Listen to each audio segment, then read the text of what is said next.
Sabta Ningsih Panglimbang 5 menit dina Setu Legi tanggal 15 November tahun 2025 kapethik saka Injil Lukas bab 18 ayat 1 tekan ayat 8. Jroning Cranti diwiwitine acara ibadat ulang tahun Sabta Ningsih.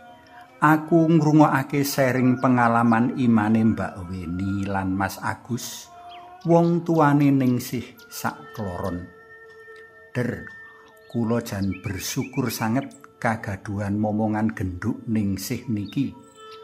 Mboten sekedap lho, kula nenggosih nugra dalem Gusti. Pindho ketiga ngajengaken jawah. 7 taun kula kekalih deku-deku tan waleh sembayang. Wonten papan-papan ingkang kamligikaken kapisungsungaken katur Gusti.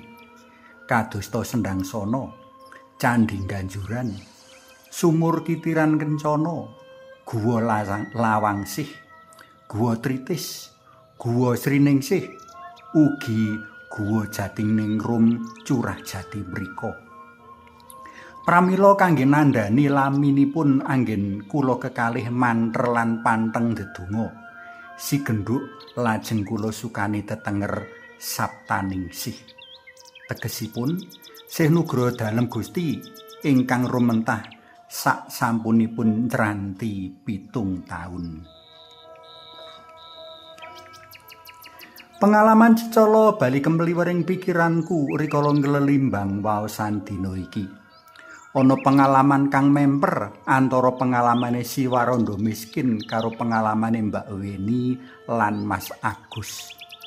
Kitab suci ora nyritakake pira suwene si Warondo miskin iki tansah teka lan nyuwun marang si hakim kanggo aweh pambela marang perkarane.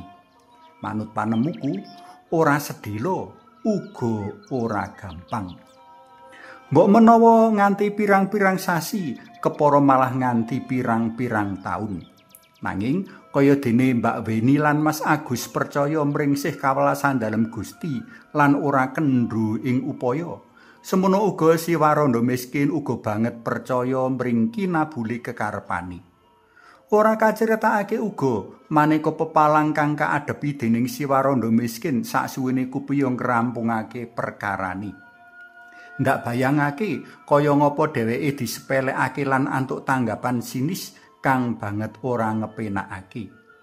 Ndak bayangake katon ing sangarepe lawang omahe si hakim para ajudan kang siaga mapak nganggo pentung. Ndak bayangake kirik-kirik wengise si hakim pating pringis ngumbar wengis. Nanging pranyata sake pepalang mau ora ndadekake si Warondo miskin gigrik apa meneh mundur. Sewalike tansaya gigih merjuangake panggayuhi. Kepara sing wiwit mikir malah si hakim wengis kang ora genah kuwi. Marga ora kepengin dirupoti terus-terusan marang si Warondo miskin, enggo nganti tom-tomen kagawi ngimpi, kagawa ngimpi, kepeksa dheweke nuruti pepinginane si Warondo miskin. Kupiyane si Warondo miskin ora muspra. Pros tresna pelem kinasih beda karo si hakim kang pancen ora genah trekae. Gusti Allah ora mengkono kahanane. Panjenengane ora tuna rungu, panjenengane uga ora bantat ing ati. Nanging panjenengane tansah tresnani umat manungsa, mligine kang padha suwan saperlu ngudar panyuwunan-panyuwunane jroning donga. Sing dadi perkarane yaiku menawa wektu dalem Gusti beda karo wektune umat manungsa sarta kersa dalem Gusti beda karo karepe manungsa. Mbok menawa uga kanthi durung kinabuli donga Gusti Allah kersa paring ujian mrih sumurup kagigihan kita jroning donga. Mula ora prayoga cilik ati lan nglokro. Tansaya akeh ndedonga, tansaya wulet iman kapitayan kita. Gusti Yesus piyambak ngersakake supaya kita ora waleh ndedonga sebab kanthi ndedonga kejaba awake dhewe kupiya menjalin relasi karo Gusti ananging uga ngladi sikap andhap asor. Suwawi sami munjuk kunjung asma dalem Yang Rama Sang Yang Putra Tuwinjang Roh Suci. Amin. Gusti Yesus kawula munjuk sembah nuwun awit paneguh mring donga ingkang paduka wedharaken dinten menika. Amin.